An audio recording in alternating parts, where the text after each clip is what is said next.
We're off on our trip to Norway. Hey, we've made it to Brisbane and we're on a river cat going up the river towards St Lucia. We got off the ferry in South Bank and checked it out. We had some Mexican for lunch and then we thought we'd go back and stop the night in Brisbane. There's Trudge. We've made it to Brisbane Airport and we're on our way to Singapore. It's Christmas, yeah. See, there's the Christmas tree. We've just had breakfast and we'll see you all in Singapore. Well, we're 5 hours into the flight heading towards Singapore.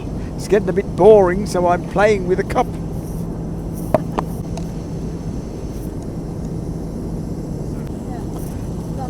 But put it on.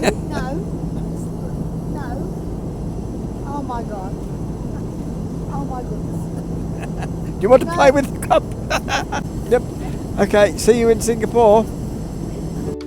We had a 7-hour stopover in Singapore and we had a 2-hour stopover in Munich on the way to Oslo, and Lufthansa gave Trudge a chocolate bar with no chocolate inside the wrapper, and we landed at Oslo airport to be greeted by fog.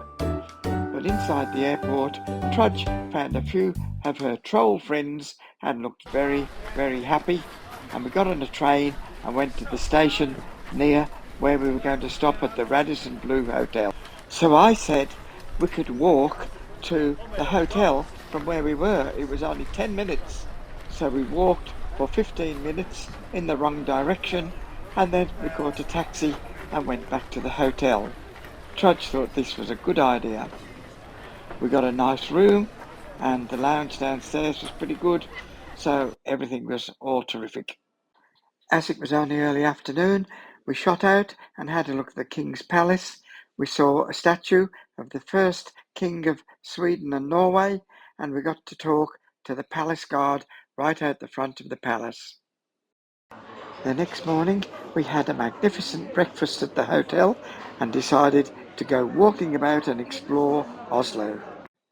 We got an Oslo pass to get in some of the museums for free and transport for free, but we'd have been better off to have paid as you go because you couldn't use all the things that were on the pass in the allotted time.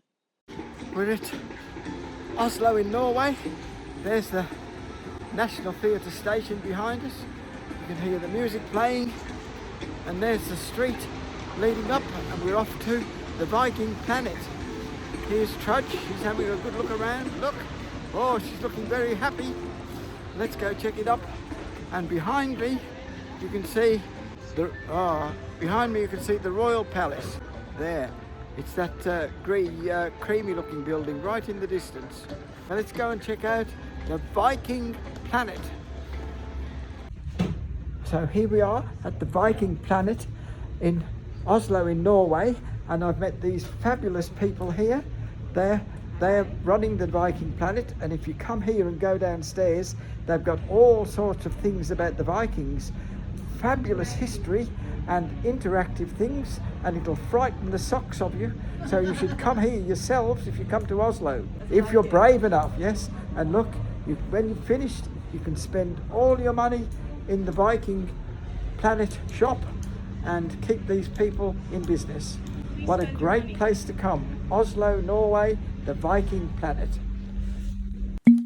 After the Viking Museum, we found a pub across the way and went and had a drink, and it was a terrific place, traditional Norwegian.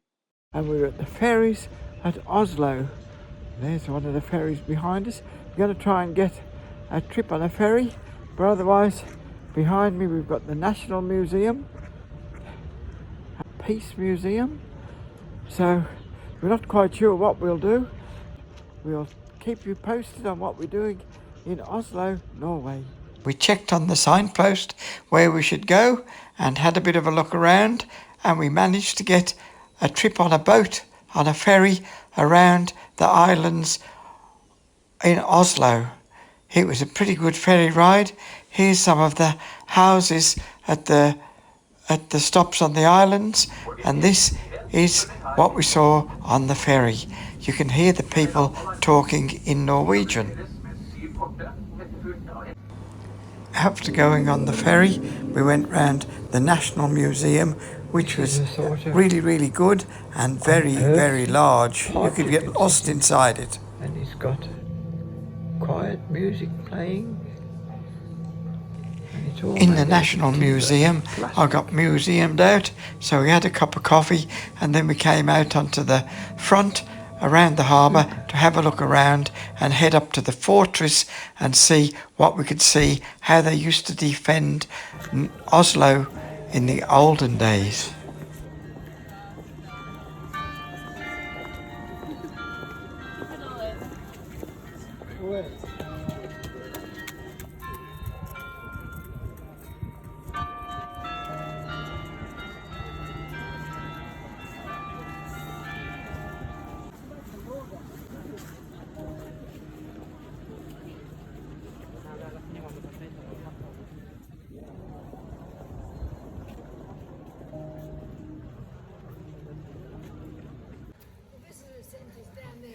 Yeah, we're now inside the fortress at Oslo, and it overlooks the harbour of the city, and I bet in its time they stopped the Spanish and the French and any invaders from coming here with big cannon guns set on the top to shoot cannonballs into the other people's ships. I reckon a pretty good place to defend your city. Look at the thickness of the walls there. You'd have a hard job getting in here. Oh, look, I found Trudge in the castle at Oslo. Look at this. There's a tower. We're right at the top of the hill overlooking the harbour. And look at all this building here. Look at the size of the buildings. They're massive. We'll go inside and see what we can see inside. Yeah, we went inside the fortress. You went down tunnels, underground, upstairs. There's a model of the fortress overlooking Oslo. And there's one of the halls up top. Fantastic. What a place to come. If you come to Oslo, you must come to the fortress. We also visited the National Historical Museum, and that's fake money, that is. That's counterfeit money there. And if you got caught with it, you got flogged and you got your cheeks burned, and anybody could shoot you from then without any problem at all. And there's some more of the exhibits from the Viking Age. And we went to the Christmas markets and walked down the lovely alleyway. There was the Christmas markets at night, and it was a pretty top place to come. Look at that. Come to Norway.